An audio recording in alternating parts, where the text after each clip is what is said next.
जी please.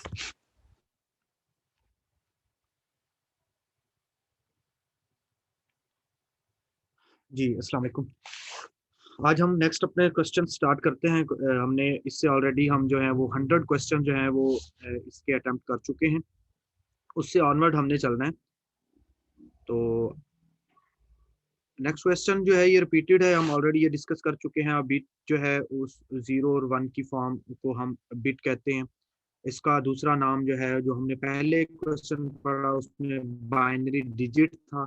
इसका जो दूसरा नेम हम ने देखा कि बाइनरी डिजिट और 0 और 1 जो है, हम कंप्यूटर जो डाटा अंडरस्टैंड करता है जिस फॉर्म में, उसको हम बाइनरी डिजिट्स कहते हैं। मतलब 0 और 1 की फॉर्म में जो है वो कंप्यूटर डाटा को, कुछ किसी भी इंफॉर्मेशन को जो है वो अंडरस्टैंड कर सकता है। नेक्स्ट क्वेश्चन है जी, फॉक्स प्रो इज, ये फॉक्स प्रो जो है ये एक टेक्स्ट बेस्ड प्रोग्रामिंग लैंग्वेज है। ये इस मतलब इसमें मुख्तलिफ किस्म के सॉफ्टवेयर बनाने के लिए जो है ये लैंग्वेज इस्तेमाल होती है। Next question, how much data can be single layer a single sided DVD can store? ये भी हम ऑलरेडी ये क्वेश्चन डिस्कस कर चुके हैं इससे रिलेटेड के 4.7 GB जो है ये कैपेसिटी है सिंगल लेयर की, और सिंगल लेयर DVD की जो कैपेसिटी है वो 4.7 GB है। एंड जो हमने पहले, इससे पहले क्वेश्चन देखा था वो था single layer standard single layer double sided DVD can store 9.4 GB data. In this computer we can, सबसे कॉम्प्लिकेटेड जो पार्ट होता है कंप्यूटर का उसे हम सीपीयू बोलते हैं, सेंट्रल प्रोसेसिंग यूनिट। ये क्यों कॉम्प्लिकेटेड होता है? क्योंकि इसने कॉम्प्लिकेटेड जो टास्क हैं वो परफॉर्म करने होते हैं। मतलब जितने भी इसको, चूंकि ब्रेन ऑफ कंप्यूटर कहा जाता है, इसको हार्ट ऑफ कंप्यूटर कहा जाता है, तो सबसे ज्यादा जो कैलकुलेशंस और जो आपके जितनी भी प्रोसेसिंग हो रही होती है वो सीपीयू, सेंट्रल प्रोसेसिंग यूनिट के अंदर परफॉर्म हो रही होती है। इसलिए इसको most complicated part of computer भी कहा जाता है। दूसरे इसके नाम जो हैं वो हार्ट ऑफ कंप्यूटर और ब्रेन ऑफ कंप्यूटर है। बाकी रैम के बारे में हम ऑलरेडी पढ़ चुके हैं कि रैम रैंडम एक्सेस मेमोरी है, ये टेम्परेरीली डाटा स्टोर करती है। और इसका दूसरा नेम, रैम का दूसरा नेम जो है वो मेन मेमोरी है।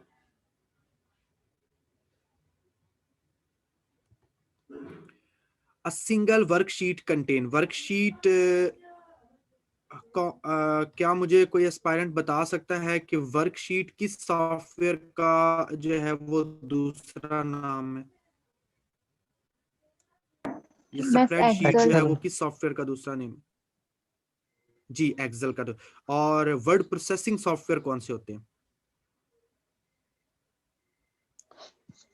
वर्ड प्रोसेसिंग सॉफ्टवेयर हमने एमएस वर्ड। पिछली 2 क्लासेस में एमएस वर्ड, जी एमएस वर्ड जो है वो वर्ड प्रोसेसिंग सॉफ्टवेयर है।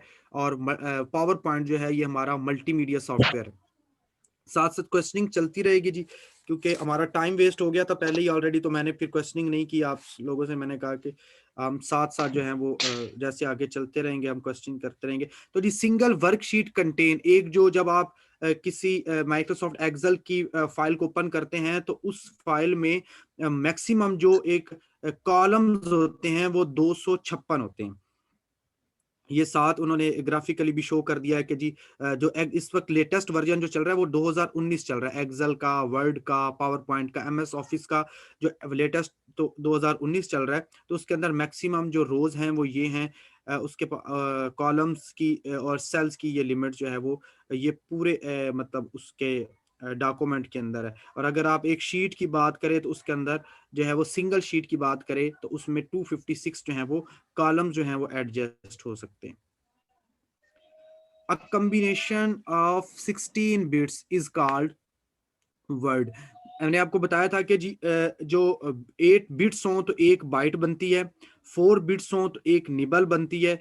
इसी तरह जब एक वर्ड, हमने वर्ड जो है एक किसी एक करेक्टर को, एक किसी एक वर्ड को जब हमने कंप्यूटर की मेमोरी में स्टोर करना हो तो वो जो वर्ड है वो कंप्यूटर की मेमोरी में जाकर 16 बिट्स ऑफ जो है वो डाटा जो है वो लेता है। 16 बिट्स उसकी जो है वो मेमोरी वो लेगा अगर एक वर्ड कंप्यूटर की मेमोरी में स्टोर होता है। और क्योंकि कंप्यूटर में जो कुछ स्टोर होता है वो 0 और 1 की फॉर्म में होता है, तो 0 और 1 क्या है, बिट्स हैं। तो एक वर्ड जो है वो 16 बिट्स जो है वो कंज्यूम करेगा, अब एक मेमोरी लेगा। इस तरह ये नीचे लिखा है डी वर्ड। अगर डी वर्ड का क्वेश्चन आ जाए तो आपने बोलना है कि ये डी स्टैंड पर डबल वर्ड। तो डबल वर्ड, अगर एक वर्ड 16 बिट ले रहा है तो डबल वर्ड क्या होगा जी, वो 32 बिट्स लेगा। इसी तरह क्वाड वर्ड, ये क्यू क्वाड यानी कि अगर आप 16 को 4 टाइम्स कह दे तो क्वाड, तो उसमें वो 64 बिट्स लेगा। तो ये है जी, ये बिट जो इसका दूसरे ऑप्शन को अगर हम देखें, बिट जो है वो 0 और 1 की फॉर्म को बिट बोलते हैं। वर्ड का हम डिस्कस कर चुके। निबल जो is equal to 4 bits, 4 bits हो तो एक निबल बनती है। और मेमोरी जो है ये रैम का दूसरा नेम है। मेमोरी रैम का दूसरा नेम है, और इसको मेन मेमोरी भी कहते हैं, मेमोरी भी बोलते हैं, रैम भी बोलते हैं, RAM random access memory. Which country has the most computers in the world? ये जी यूएसए, अमेरिका जो है इसमें सबसे ज्यादा कंप्यूटर्स हैं आपके। इसके साथ साथ आपको बताता चलूं कि जी फेसबुक जो है इसका हेडक्वार्टर भी यूएसए कैलिफोर्निया, गूगल का ऑफिस भी कैलिफोर्निया स्टेट है यूएसए की, वहां पर है। जितनी भी फेमस वेबसाइट्स हैं इनका जो हेडक्वार्टर या इनका जो हेडक्वार्टर है वो यूएसए में है और उसकी स्टेट कैलिफोर्निया में है। सबसे ज्यादा जो कंप्यूटर बनाता है मुल्क, वो भी जो है वो अमेरिका है। और सबसे ज्यादा जिस कंपनी के जो हार्डवेयर्स बिकते हैं वो एप्पल है, ये हमने डिस्कस किया था। एप्पल के बाद दूसरे नंबर पे जो है वो एचपी है। एचपी के हार्डवेयर सबसे ज्यादा सेल आउट होते हैं। तो ये सारी कंपनीज जो है वो ये इनके हेडक्वार्टर्स जो है वो अमेरिका में। हाँ जी, which is the volatile memory? Volatile memory actually क्या होती है? अच्छा, पहले तो समझ ले कि वोलेटाइल मेमोरी होती क्या है। वोलेटाइल मेमोरी वो मेमोरी को कहते हैं जो वोल्टेज पे डिपेंड कर रही है। मतलब जब तक उस मेमोरी को करंट मिलता रहेगा उसके अंदर जो डाटा है उसकी स्टेट जो है वो मेंटेन रहेगी। जैसे ही उस मेमोरी से वोल्टेज को हटा लिया जाएगा, करंट को हटा लिया जाएगा, मतलब स्विच ऑफ कर दिया जाएगा, स्विच ऑफ करने पर उसमें से डाटा जो है वो लॉस हो जाएगा, रिमूव हो जाएगा। उस मेमोरी को हम कहते हैं वोलाटाइल मेमोरी। तो जो रैम है, तो रैंडम एक्सेस मेमोरी, ये हमारी वोलाटाइल मेमोरी है। ये दो तरह की मेमोरीज होती हैं, वोलाटाइल मेमोरी और नॉन वोलाटाइल मेमोरी। तो वोलाटाइल मेमोरी जो है वो रैम जो है वो ये वोलाटाइल मेमोरी की टाइप है। मतलब जब तक हमारे कंप्यूटर, हमारे मोबाइल्स, हमारे गैजेट्स ऑन रहते हैं तब तक रैम का डाटा जो है वो सिक्योर। जब भी जैसे ही आपने शट डाउन किया अपना मोबाइल, या तो रैम उस वक्त आपकी जो एप्स चल रही होती है, जब मोबाइल ओपन करते हैं दोबारा वो एप्स ओपन नहीं होती, बल्कि नए सिरे से आपको उनको जो है वो लोडिंग पर लगाना पड़ता है। तो रैम जो है ये वोलाटाइल मेमोरी है।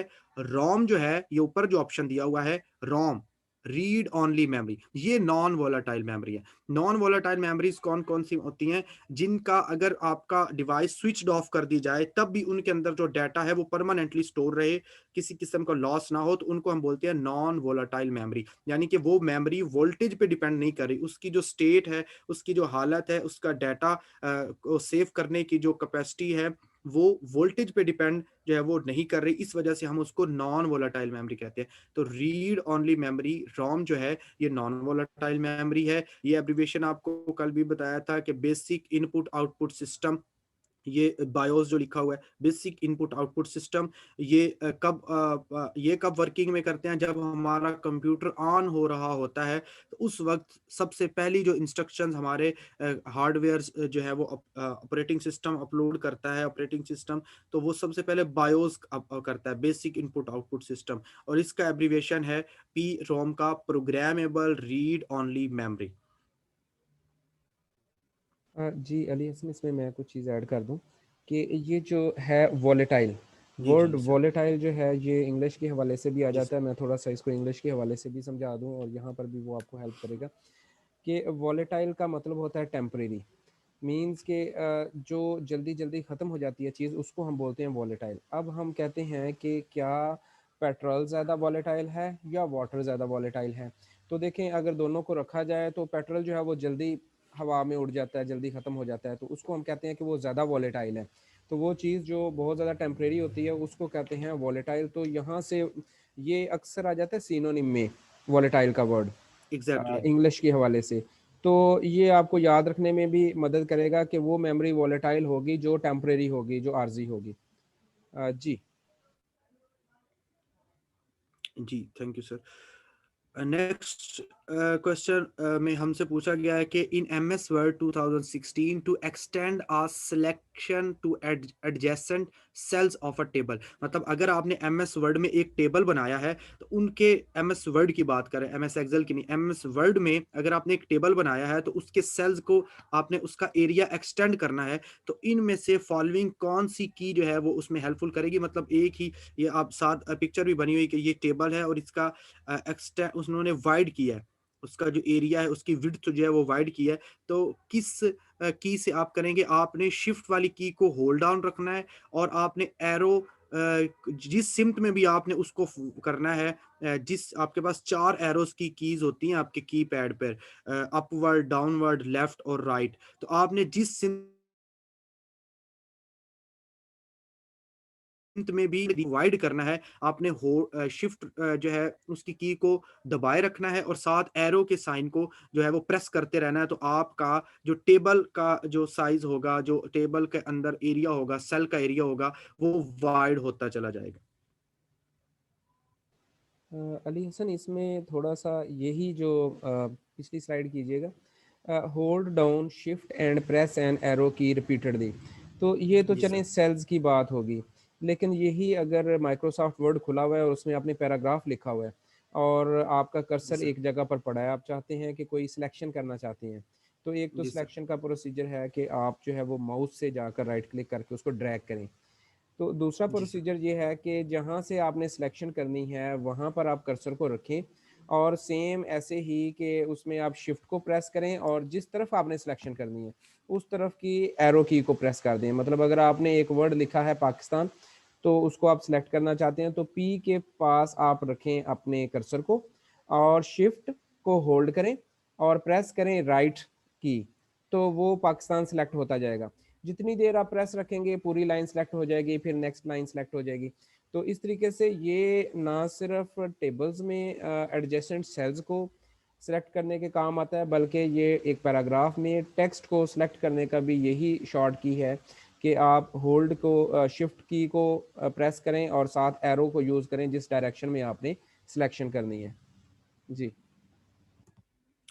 जी, नेक्स्ट क्वेश्चन है which feature will you use to apply motion effects in between a slide exits and another enter in the PowerPoint, कि अगर आपने अपनी स्लाइड्स में इफेक्ट जो है वो ऐड करना है मोशन का, मतलब वो आपकी स्लाइड्स जो हैं वो मूव करती चली जाएं एक के बाद एक, तो आप कौन सा फीचर इन ऑप्शन में से कौन सा फीचर जो है क्या जो इसको सिलेक्ट करेंगे, तो आप स्लाइड ट्रांजिशंस जो हैं इनको सिलेक्ट करेंगे और इनमें भी आगे आपको अगर आप साथ देखें तो ये ट्रांजिशन का ऑप्शन है, इसमें भी आगे आपको ऑप्शन मिलेंगे कि किस तरह का डिज़ाइन आपका जो है वो जो ट्रांजिशन चले वो किस तरह की हो। ये मुख्तलिफ किस्म के आपको यहाँ पर एमएस जो पावर पॉइंट है वो आपको ऑप्शंस टूल्स प्रोवाइड करता है, जिसमें आपकी जो स्लाइड्स हैं जब वो मूव करती हैं एक स्लाइड के बाद अगली और अगली इसी तरह सीक्वेंस में चलती हैं, तो अलग मुख्तलिफ मुख्तलिफ उस उनके जो है वो लेआउट्स हैं जिनमें वो मोशन करती हैं।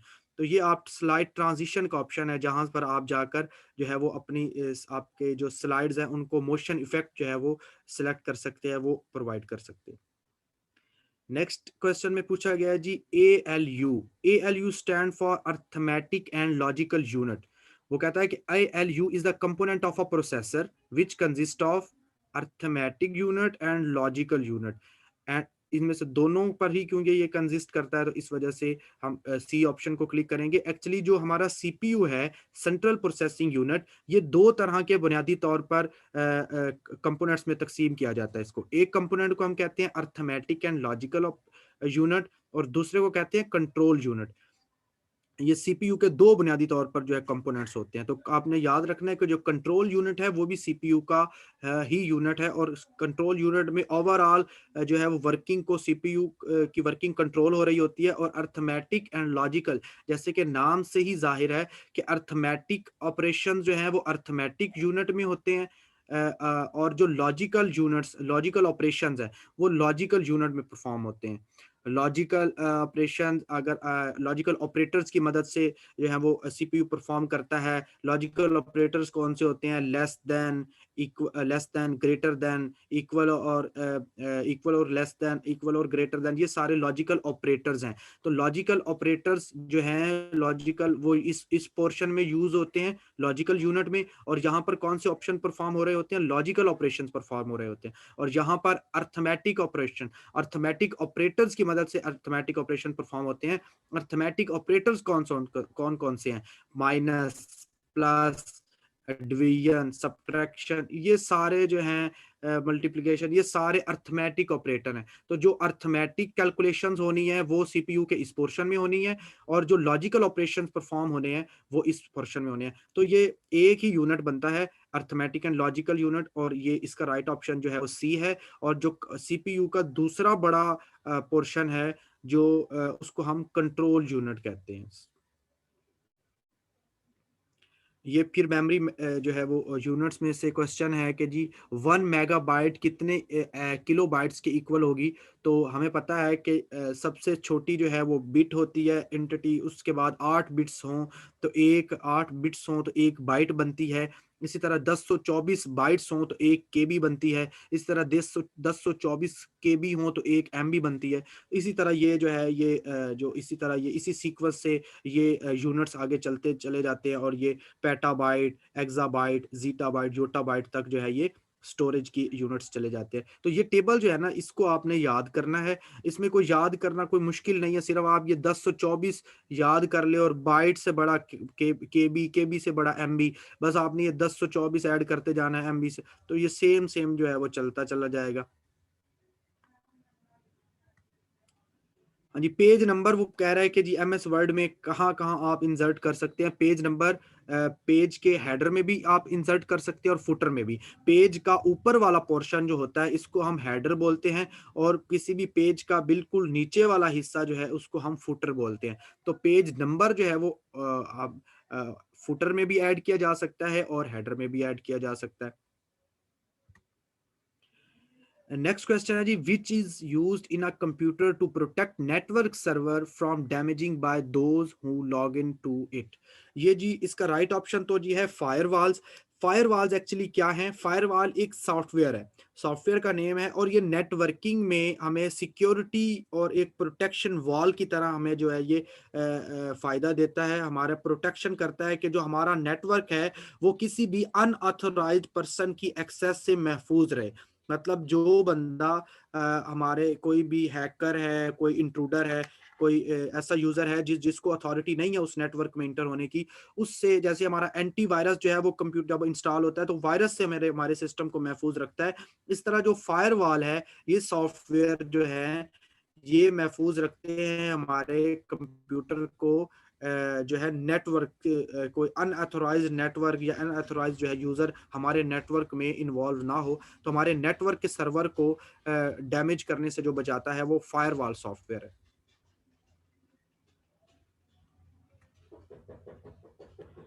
which of the following shortcut key is used to check grammar in the MS Word? तो जी F7 जो है ये ग्रामर चेक करने के लिए ये शॉर्टकट की जो है वो यूज होती है।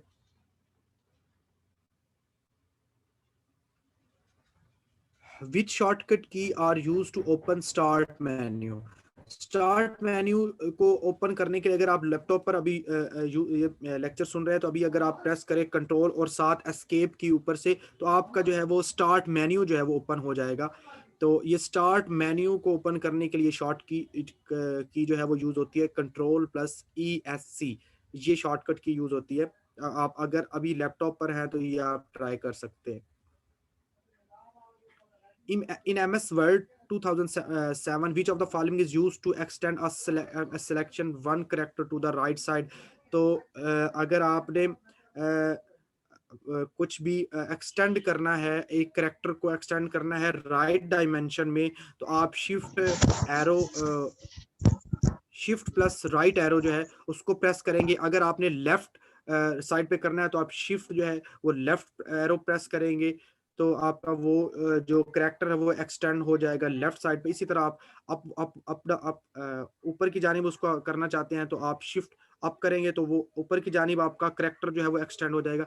इस तरह 4 एरोज कीज है, आप इसको करेक्टर को किसी एक सिलेक्शन करेक्टर को एक्सटेंड करने के लिए उसको जो है वो चारों कीज जो है उनको यूटिलाइज कर सकते हैं with the combination of shift की। ये जो रज़ाक आज साहब ने एक्सप्लेन किया था ये वही है सेम। जी, आज joystick is an input device. Joystick के बारे में मैंने आपको बताया था कि ये अल्टरनेटिव आप कह सकते हैं इसको माउस का, ये इनपुट डाटा करने के लिए यूज होती है जॉयस्टिक कंप्यूटर में। और बाकी जॉयस्टिक है, माउस है, ट्रैक बॉल है, उसके बाद कीबोर्ड है, ये सारी इनपुट डिवाइसेस हैं। बाकी आउटपुट डिवाइसेस में हमारे पास आ जाती हैं वो डिवाइसेस जिनके जरिए कंप्यूटर हमें डाटा शो करता है, वो आउटपुट डिवाइसेस हैं। जिनके जरिए हम कंप्यूटर को डाटा देते हैं वो इनपुट डिवाइसेस हैं। आउटपुट डिवाइसेस में मॉनिटर, स्पीकर, प्रिंटर, ये सारी जो है ये इनपुट डिवाइस। अच्छा, एक डिवाइस ऐसी है जो इनपुट भी है और आउटपुट भी है, वो कौन सी है? कोई बता सकता है जी मुझे? अगर हम कहें कि माइक्रोफोन कोई ऐसी, स्पीकर सर, स्पीकर। नहीं जी, नहीं जी, नहीं, स्पीकर तो आउटपुट होगा ना। स्पीकर के जरिए हम तो कंप्यूटर में कोई डाटा नहीं ना दे सकते। स्पीकर के जरिए तो कंप्यूटर हमें बता रहा है, मतलब हम म्यूजिक सुन रहे हैं तो आउटपुट स्पीकर के जरिए आ रही है। इस तरह माइक जो है वो तो इनपुट है, उसमें तो हम इनपुट माइक में बोलकर हम कंप्यूटर में जो है वो इंटर कर रहे हैं। तो ये माइक इनपुट होगी, स्पीकर आउटपुट होगी। तो एक डिवाइस हो जो इनपुट भी हो और आउटपुट भी हो। आपके USB स्मार्टफोन की जो स्क्रीन है जिसे हम टच स्क्रीन बोलते हैं, वो इनपुट भी है और आउटपुट भी है। जो टच स्क्रीन इसे हम कहते हैं, स्मार्ट मोबाइल की या लैपटॉप की जो स्क्रीन, सेंसिटिव स्क्रीन होती है जिसको आप टच करके आप कमांड्स इश्यूज कर सकते हो, वो एक ही वक्त में इनपुट डिवाइस भी है और वो आउटपुट डिवाइस भी है। सर इसमें USB तो भी ये आपने याद इनपुट रखना। आउटपुट दोनों है। सर वैसे USB सर प्लीज, मैं अगर आप इजाजत देंगे, ये जो मेरे माइक्रोफोन है मैंने लगाई हुई है कान में, इनके जरिए मैं आवाज दे भी रहा हूँ और इसमें रिसीव भी कर रहा हूँ। नहीं, देखें, ये आप थोड़ा सा समझिएगा, आप बोल किस में रहे हैं? आप आपका माइक में। आपके माइक में बोल रहे हैं, तो माइक के जरिए जो है आप कंप्यूटर को, माइक आपके माइक से जो कनेक्टेड है, ये तो आपको जो है वो आपकी जो वॉइस है उसको कंप्यूटर में ट्रांसफर कर रहा है। और स्पीकर, ये दोनों अलग अलग एंटिटी हैं। अगर आप इनकी माइक अलग एंटिटी है, आप दोनों की उसको समझने की कोशिश करें ना, इनकी जो दोनों जो हैं वो अलग अलग चीजें हैं। माइक अलग है, जी जी, स्पीकर ऐसे अलग ही है। है आपके कि कानों में जो लगे हुए वो स्पीकर हैं, आप जी जिसमें बोल रहे हैं वो माइक है। चीजें दो अलग अलग हैं, लेकिन इस तार के जरिए दोनों को इकट्ठा कर दिया गया है। हमारा जो हैंड्स फ्री की तार है उसके आगे दोनों इकट्ठे लगा दिए। हाँ जी, राइट लेकिन सर। जो स्मार्ट स्क्रीन है वो एक ही एंटिटी हम उसको कंसीडर करेंगे, स्मार्ट स्क्रीन को, जो टच स्क्रीन है। तो वो एक ही वक्त में हमारी इनपुट भी काम कर रही है और आउटपुट डिवाइसेस की तरह भी। बाकी स्टोरेज जो इसमें ऑप्शन है जी, स्टोरेज वो डिवाइसेस होती हैं जो हमारे डाटा को परमानेंटली स्टोर करती हैं, जैसे hard disk, USB, memory card. और प्रोसेसिंग जो है ये प्रोसेस करने के जो है वो जी अली हसन नेक्स्ट साहब, है जी। ये जो स्टोरेज डिवाइसेस हैं जैसे USB है या हमारे पास CD है जिसमें हम डाटा कॉपी करते हैं, या फ्लॉपी डिस्क है, क्या जी ये जी सारे इनपुट आउटपुट डिवाइसेस जी हैं? जी, नहीं सर जी, इनकी तो, ये तो हमारे पास इनकी एंटिटी ही अलग है ना। मतलब सर ये तो स्टोरेज डिवाइसेस,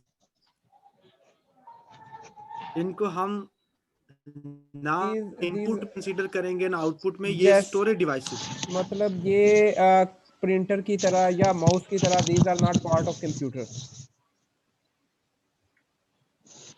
नहीं सर, ये पार्ट ऑफ कंप्यूटर नहीं है। ये स्टोरेज जो इनकी मतलब वो पूरी वर्किंग ही अलग है। हार्ड डिस्क, अब हार्ड डिस्क है पार्ट ऑफ कंप्यूटर सर, हम इसको कह सकते हैं। जैसे हार्ड डिस्क है वो स्टोरेज डिवाइस है, वो पार्ट ऑफ कंप्यूटर तो है ना सर।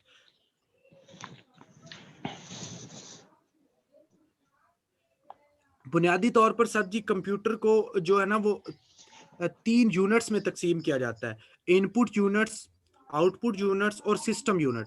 ये 3 यूनिट्स में किसी भी जो है ना कंप्यूटर को हम तकसीम करते हैं। इनपुट यूनिट्स में तमाम इनपुट डिवाइसेस आ जाती हैं, आउटपुट यूनिट्स में तमाम आउटपुट डिवाइसेस आ जाती हैं, और सिस्टम यूनिट में तमाम जो हमारा सिस्टम होता है उसके आगे उसके अंदर जो कंपोनेंट्स लगे हुए हैं, मदरबोर्ड है, रैम है, रोम है, वो सारा जो है वो सिस्टम यूनिट में। 3 कैटेगरीज में 3 कंपोनेंट्स जो हैं वो एक कंप्यूटर के होते हैं, इनपुट यूनिट्स, आउटपुट यूनिट और सिस्टम यूनिट।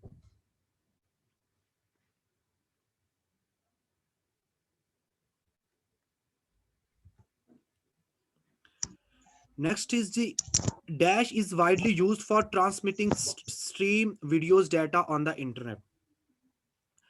ये वीडियोस को जो है ट्रांसमिट करने के लिए जो हमारे पास यूज होती है वो AVI है। AVI भी एक जस्ट लाइक ये फॉर्मेट है, जैसे MP3 ऑडियो का फॉर्मेट है, MP4 वीडियो का फॉर्मेट है। AVI जो है ये हमारे पास वीडियोस डाटा का फॉर्मेट है कि जिस फॉर्मेट में वीडियोस जो हैं वो ट्रांसमिट होती हैं इंटरनेट पर।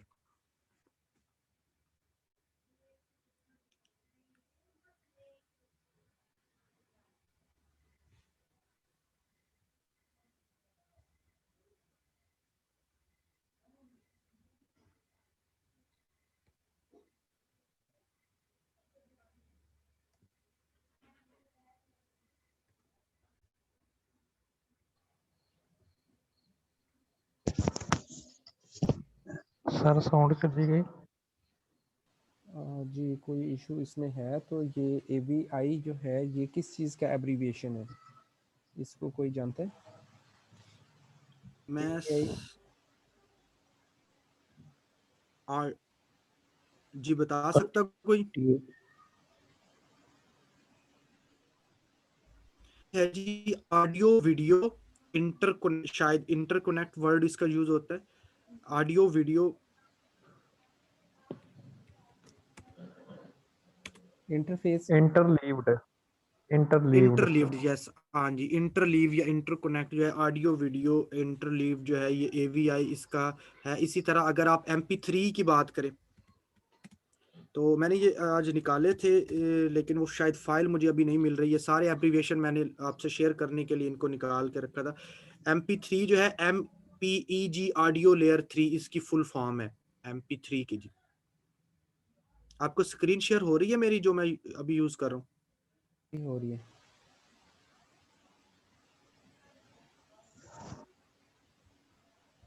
नहीं, ये आप जो पहले वाली यूज कर रहे हैं वही हो रही है। मैं जूनियर अच्छा चलिए क्लर्क ठीक है। Services and general administration. Next है जी 120 question, data store on the hard disk can also be saved on which of the following.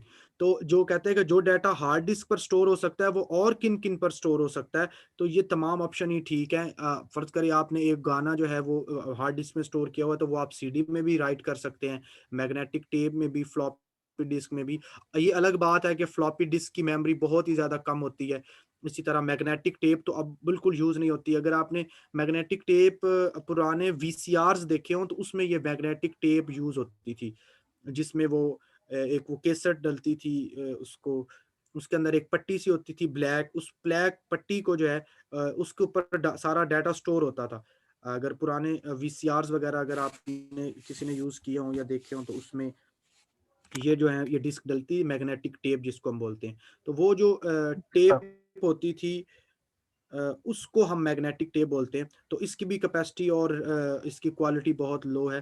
तो लेकिन अगर स्टोर करने के कॉन्टेक्स्ट में पूछा जाए तो बिल्कुल स्टोर हो सकती हैं, लेकिन जो है CD जो है इनमें से सबसे बेहतर है। अगर आप क्वालिटी और कैपेसिटी वाइज बात करें, CD की 680 जो है वो MB में डाटा स्टोर कर सकती है, floppy disk 2 point something MBs में डाटा स्टोर कर सकती MB है। हाँ जी, MBs में डाटा। और इसी तरह जो मैग्नेटिक टेप है इसकी भी जो है वो स्टोरेज, अभी एग्जैक्ट तो मुझे फिगर याद नहीं है, लेकिन ये अब आज तो बिल्कुल आज के दौर में ये इस्तेमाल नहीं होती मैग्नेटिक टेप। लेकिन ये तीनों ही स्टोरेज डिवाइसेस है, CD भी, DVD, magnetic tape, floppy disk, hard disk, ये तमाम ही स्टोरेज डिवाइसेस की कैपेसिटी जो है वो कैटेगरी में आती हैं, USB, मेमोरी कार्ड, ये सब कुछ। आगे जी कंट्रोल वाई शॉर्टकट की किस लिए यूज होती है? ये कंट्रोल वाई और कंट्रोल जी, क्योंकि ये मिलती जुलती हैं तो ये अक्सर पेपर में रिपीट हो जाती हैं, कंट्रोल वाई और undo, कंट्रोल जी। redo. ये जो अंडो रीडो, ये कंट्रोल जो वाई है ये यूज होती है रीडो के लिए, और कंट्रोल जी जो है वो अंडू के लिए।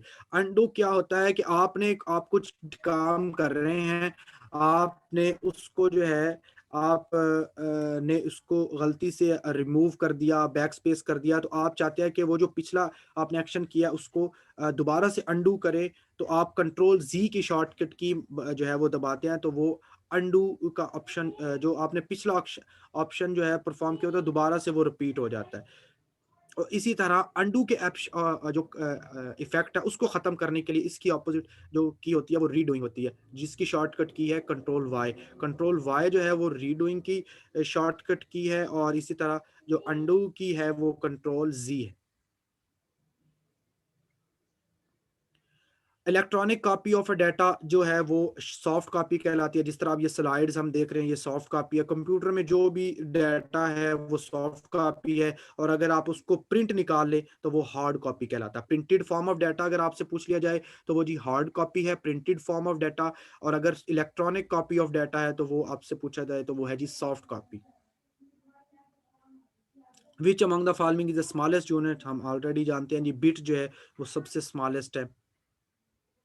अगर यहाँ पर बिट का ऑप्शन ना होता तो फिर इन उसके बाद जो स्मॉलेस्ट होती वो हमारे पास निबल होती।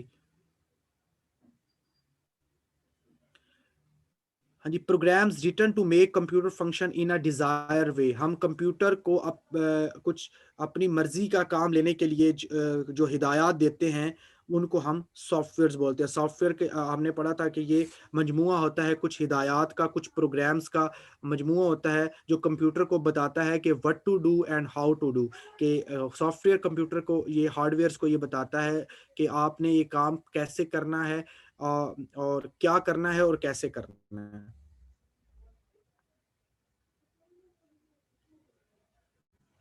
हाँ जी, ये फिर एब्रीविएशन पूछ लिया गया कि वाई-फाई का जो है वो फुल फॉर्म क्या है? तो वायरलेस फाइडेलिटी जो है ये वाई-फाई का फुल फॉर्म है।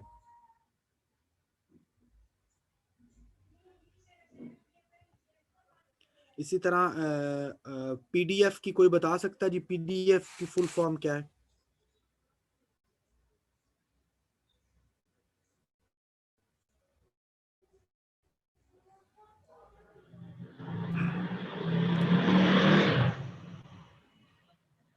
पीडीएफ की फुल फॉर्म है portable document format. Portable document for. Yes, sir. Portable document.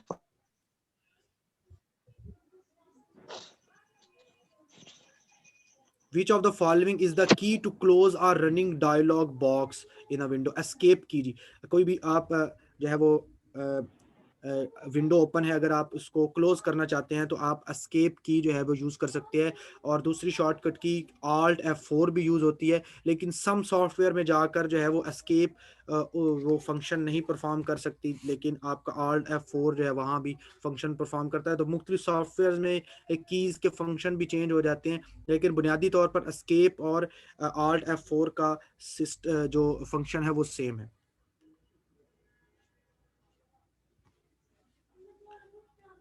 Which of the following shortcut key is used to align the selected text to the left in the MS Word? जी alignment जो होती है वो तकरीबन 3 से 4 किस्म की होती है। अलाइनमेंट मतलब कि टेक्स्ट जो है वो किस सिमत में आपको पेज पर शो हो। तो अगर आप चाहें कि आपका जो टेक्स्ट है वो लेफ्ट साइड से आपको लिखना, जब आप उसको टाइप करें तो लेफ्ट साइड से उसकी अलाइनमेंट शो हो, तो आप कंट्रोल एस जो है कंट्रोल एल जो है वो प्रेस करते हैं। अगर आप चाहते हैं कि वो राइट साइड से हो तो आप कंट्रोल आर प्रेस करते हैं राइट। और इसी तरह जो है वो बाकी कंट्रोल सी तो कॉपी के लिए यूज होता है।